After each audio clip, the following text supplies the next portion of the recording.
ચાલો બાળમિત્રો, પુનરાવર્તન 4 એ આપણે આગળના વિડીયોમાં સમજ્યા છે. આજથી નવો વિડીયોમાં પૂરક વાંચન, એમાં પાઠ એટલે કે કાવ્ય પહેલું છે શેરીએ આવે સાદ. આ આપણે આજે ભણીશું.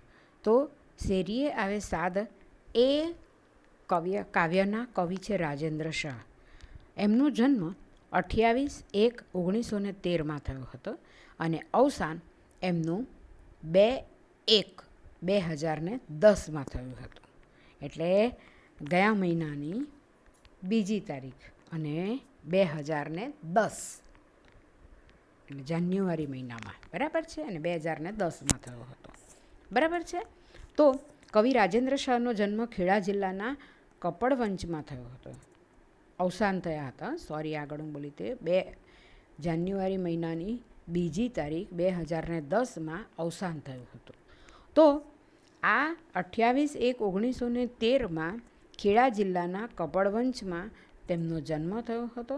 અને આંબે આવ્યા મોર, રૂમઝૂમ અને મોરપીંછ એ એમના બાળ કાવ્યોના કાવ્ય સંગ્રહો છે.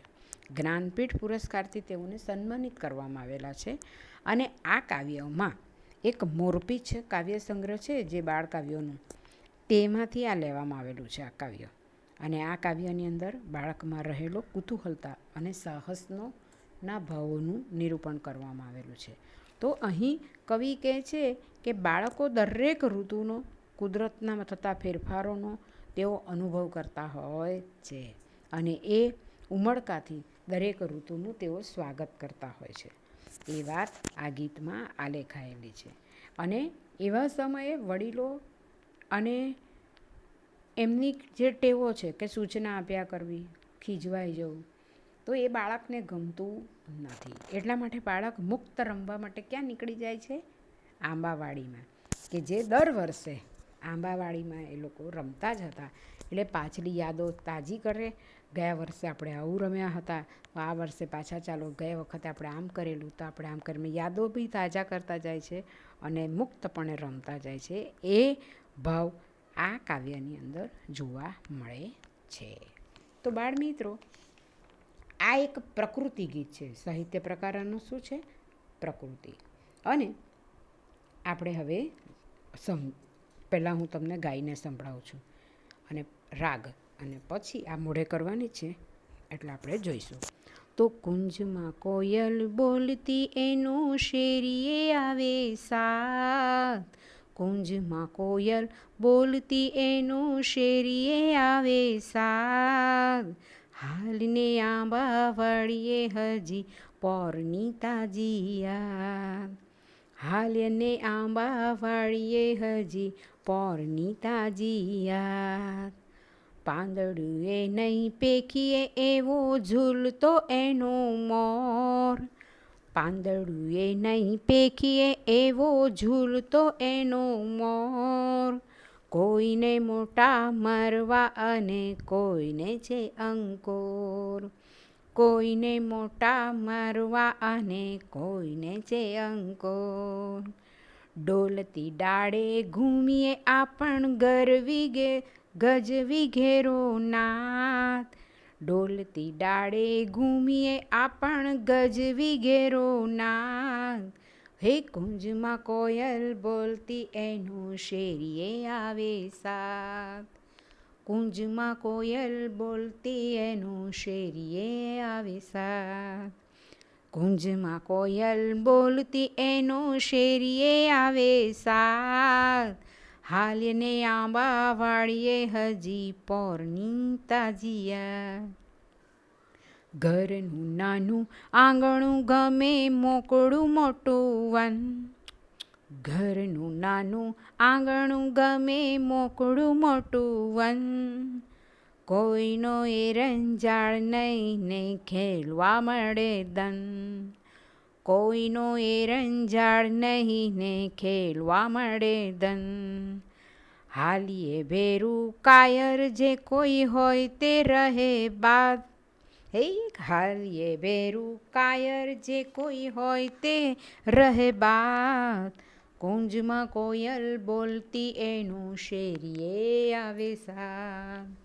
કુંજમાં કોયલ બોલતી એનો શેરીએ આવે સાથ. કુંજમાં કોયલ બોલતી એનો શેરીએ આવે સાથ. કુંજમાં કોયલ બોલતી એનો શેરીએ આવે સાથ. હાલને આંબા વાળીએ હજી પોરની તાજીયા. હાલને આંબા વાળીએ હજી પોરની તાજીયા. હજી પોરની તાજીયા. હજી પોરની તાજીયા. એટલે બાળમિત્રો, આ કાવ્યનું ગાન મેં તો કર્યું. તમને આનો રાગ ગમ્યો હશે. હવે આપણે આ કાવ્યની સમજૂતી જરાક જોઈ લઈએ.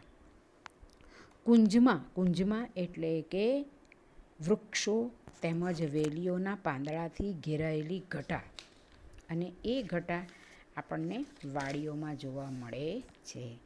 એટલે એવી વૃક્ષો વેલીઓની ઘટામાં કોણ બોલે છે? કોયલ. કોયલ બોલતી એનો શેરીએ આવે સાદ. એટલે કોયલ બોલી રહી છે અને એનો અવાજ, સાદ એટલે કે એનો અવાજ શેરી સુધી સંભળાય છે. એટલે શેરી સુધી આ કોયલનો અવાજ સંભળાઈ રહ્યો છે. અને હાલને આંબાવાડીએ હજી પોરની તાજી યાદ. એટલે સંભળાઈ રહ્યો છે એટલે ગયા વર્ષની આંબાવાડીની યાદ હજુ તાજી છે. એટલે હે ચાલો મિત્રો, હાલને એટલે કે ચાલો મિત્રો, આપણે રમવા માટે આંબાવાડીમાં જઈએ. ત્યાર પછી છે પાંદડીએ નહીં પેકીએ એવો ઝૂલતો એનો મોર. શું કહે છે કે ત્યાં આંબા ઉપર મોર એટલો બધો ઝૂલે છે કે પાંદડા દેખાતા નથી. એકેય પાંદડું દેખાતું નથી. પાંદડીએ નહીં પેકીએ. પેકીએ એટલે કે જોવું. તો પાંદડું દેખાતું નથી. એટલો બધો મોર ઝૂલી રહ્યો છે. કોઈને મોટા મરવા અને કોઈને છે અંકોર. એટલે કોઈક પર મોરવા ફૂટ્યા છે, મોરવા દેખાય છે. એટલે કે મરવા એટલે શું? મરવા. કોઈને ને મોટા મરવા. મરવા એટલે કાચી કેરી નાની નાની હોય ને, આપણે મરવાનું અથાણું કરીએ તો તે મરવા. નાની નાની કેરીઓ બેઠા છે. તો કોઈને અંકુર એટલે કે કૂપણો ફૂટી છે. ડોલતી ડાળે ઘૂમીએ આ પણ ગજવી ઘેરો નાદ. શું કે છે?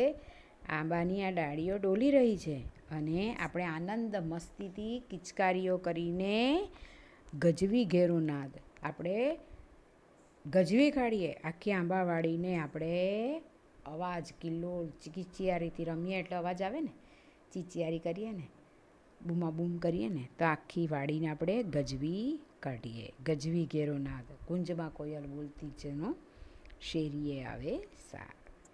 પછી કહે છે કે ઘરનું નાનું આંગણું ગમે મોકળું મોટું વન. હવે શું કહે છે? ઘરનું આંગણું આપણને કેવું નાનું પડે છે. ઘરનું નાનું આંગણું અને બાળકને રમવા માટે મોટું મોકળું મેદાન જોઈએ છે. મોકળું એટલે ખુલ્લું, વિશાળ. તો એને મોકળું વન જોઈએ છે. મોકળું એટલે કે વિશાળ, ખુલ્લું એવું વન ગમે છે બાળકને. કેમ? કારણ કે કોઈનો એ રંજાળ નહીં ને ખેલવા મળે ધન. એટલે કોઈની નડતા નથી, કંડત નથી, કોઈનો કકળાટ નથી, કોઈ વડીલ આપણને કાઢી મૂકશે નહીં, વઢશે નહીં, કોઈ લડે નહીં આપણને. એટલે કોઈની રંજાળ નહીં, કોઈનો રંજાળ અહીં વાડીમાં હશે નહીં. અને ખેલવા મળે દન એટલે આપણને આખો દિવસ રમવા મળે. કોઈ અવાજ નહીં, કોઈ એમ અવાજ ના કરો, એ ચલો સૂઈ જાઓ, બપોરે બધાને સુવા દે. આપણે શેરીઓમાં રમીએ, ઘરમાં રમીએ તો ખીજવાય ને વડીલો. પણ જો વાડીમાં રમીએ તો ખુલ્લું મેદાન મળે, ખુલ્લી વાડીમાં રમવાનું મળે, ઝાડ પર ચડવાનું, નાચવાનું, કૂદવાનું, બૂમાબૂમ કરવાનું. ત્યાં આપણને કોઈ ખીજવાય નહીં. એટલે આખો દિવસ આપણે રમી શકીએ. હાલને ભેરું કાયર જે કોઈ હોય તે રહે બાદ. એટલે ચાલો મિત્રો, જે ભેરું, જે મિત્રો કાયર હોય, ડરપોક હોય, ભીરું હોય એટલે બીકણું હોય, તો તે ભલે ન આવે. તે નહીં આવે તો ચાલશે, તેને આપણે બાદ કરી નાખીએ. વૃક્ષોને કુંજમાં કોયલ બોલતી તેનો શેરી આવે દાદ. એટલે ઘટામાં કુંજમાં કોયલ બોલી રહી છે, જેનો ટહુકો કરી રહી છે, એ ટહુકો શેરી સુધી સંભળાય છે. એનો અવાજ શેરી સુધી સંભળાય છે. એટલે બાળ મિત્રો, અહીંયા મેં તમને કાવ્ય સમજૂતી પણ કરી દીધી છે. તમારે શબ્દ સમજૂતી નોટમાં લખી દેવાની અને હું ફોટા આપીશ સવાલોના, તે તમારે લખવાના જવાબો જાતે. હવે તમારે એક મહત્ત્વની સૂચના કહું છું કે આંતરિક મૂલ્યાંકનની ટેસ્ટ આવશે, તો એમાં 20 માર્કનું પેપર હશે અને એ 20 માર્કના પેપર ઓબ્જેક્ટિવ હશે. તો એમાં તમારે લોકોએ પેપર લખવાના આવશે. એ પછી તમે કહીશું. તો એમાં 3 પાઠ મેં લીધેલા છે. એમાં પહેલું છે સારા અક્ષર, બીજું છે આપણે ગુજરાત મોરી મોરી રે, અને ત્રીજું છે શેરીએ આવે સાદ.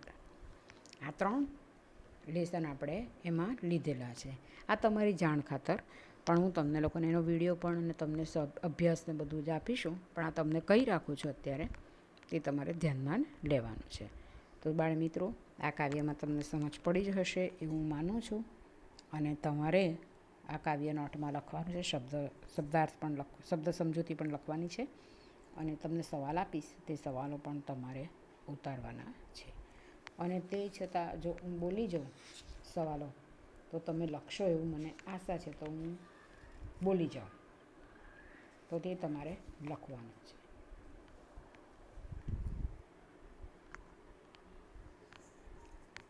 કોયલ ક્યાં બોલતી હતી? પહેલો સવાલ છે, કોયલ ક્યાં બોલતી હતી?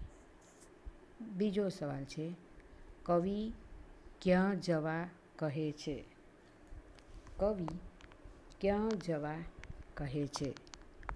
ત્રીજો સવાલ, ગયા વર્ષની યાદ કયા સ્થળ સાથે સંકળાયેલી છે?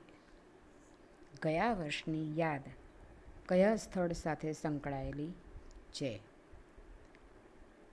ત્યાર પછી ચોથો સવાલ, શેરી સુધી કોનો અવાજ આવે છે? શેરી સુધી કોનો અવાજ આવે છે? પાંચમો, આંબાવાડીમાં જઈને સૌ મિત્રો શું આંબાવાડીમાં જઈને સૌ મિત્રોએ શું કરવું છે? આંબાવાડીમાં જઈને સૌ મિત્રોએ શું કરવું છે? આગળ, આંબાવાડીએ મોર કેવી રીતે ઝૂલે છે? આંબાવાડીએ મોર કેવી રીતે ઝૂલે છે? આગળ સવાલ, કવિએ કાવ્યમાં કાચી કેરી તેમજ અંકુર માટે કયા શબ્દો પ્રયોજ્યા છે? કવિએ કાવ્યમાં કાચી કેરી તેમજ અંકુર માટે કયા શબ્દો પ્રયોજ્યા છે? આગળ સવાલ, કવિને રમવા માટે મોકળું વન શા માટે ગમે છે? કવિને રમવા માટે મોકળું વન શા માટે ગમે છે? આગળ સવાલ, બાળકને ઘરનું આંગણું શા માટે નાનું લાગે છે? બાળકને ઘરનું આંગણું શા માટે નાનું લાગે છે? આગળ સવાલ, આંબાવાડીએ રમવાની મજા કોને નહીં મળે? આંબાવાડીએ રમવાની મજા કોને નહીં મળે? અને આગળ કે કાવ્યમાં આંબાવાડીનું કેવું વર્ણન કરવામાં આવ્યું છે? કાવ્યમાં આંબાવાડીનું વર્ણન કેવું કરવામાં આવ્યું છે, અથવા કેવું વર્ણન કરવામાં આવ્યું છે?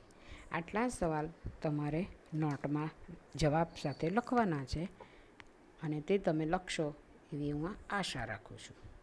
Okay, good bye.